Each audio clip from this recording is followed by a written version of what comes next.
महाराष्ट्र के पुणे से एक सनसनीखेज मामला सामने आने के बाद देश भर में सनसनी पैदा हो गई। दरअसल यहाँ एक पत्नी ने अपने पति को मौत के घाट उतार दिया। वजह सिर्फ इतनी थी कि वो उसके जन्मदिन पर दुबई नहीं ले गया। अब इस मामले में नया खुलासा हुआ है। पहले खबर थी झगड़े के दौरान नाक पर चोट लगने के बाद मृत्यु हुई थी, लेकिन पति को सिर पर भी चोट आई थी।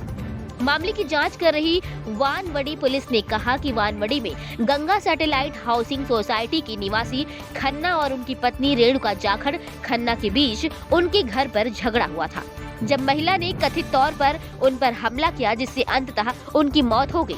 पुलिस ने पहले ही कहा था कि खन्ना की नाक में फ्रैक्चर हो गया था और फर्श पर बेहोश होकर गिरने के बाद उनका काफी खून बह गया था।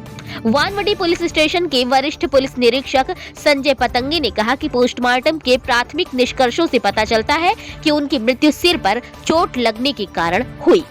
उन्होंने आगे कहा कि हो सकता है कि चेहरे पर झटका लगने के बाद वो फर्श पर गिर गए हों और उनका सिर जमीन पर लगा हो। पुलिस इस बात की जांच करेगी कि उनकी नाक पर हमला मुक्का था या किसी और हथियार से किया गया वार था।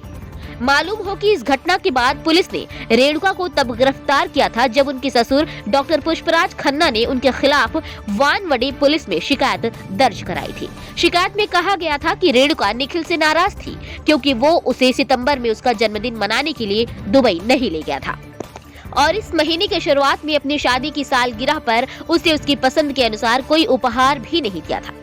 शिकायत में कहा गया है कि वो इस बात से भी नाराज थी कि निखिल उसे किसी भी यात्रा के प्लान के बारे में नहीं बता रहा था और न ही दिसंबर में उसकी भतीजी के जन्मदिन के लिए दिल्ली जाने के लिए उसके लिए फ्लाइट टिकट की व्यवस्था कर रहा था। घटना शुक्रवार दोपहर की है। शिकायत में आगे कहा गया था कि ये एक प्रेम विवाह था, लेकिन शादी के तुरंत बाद से झगड़े शुरू हो गए। हम उन्हें समझाइश देते थे, लेकिन रेणुका का व्यवहार नहीं बदला।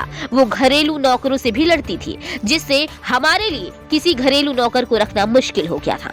डॉक्टर पुष्पराज ने पुलिस को दिए अपने बयान में कहा कि शुक्रवार को उन्हें रेणुका के नंबर से फोन आया और उन्होंने उन्हें जल्दी घर आने के लिए कहा क्योंकि उनका और निखिल का झगड़ा हो गया था। उन्होंने आगे कहा कि मैं घर भागा और जब मैं पार्किंग कर रहा था मुझे रेणुका का एक और फोन आया। जब उसने मुझसे कहा ये बहुत जरूरी है, पापा जल्दी आओ। जब मैं कमरे में दाखिल हुई तो देखा कि मेरा बेटा नग्न अवस्था में फर्श पर पड़ा है और उसकी नाक और मुंह से खून निकल रहा है।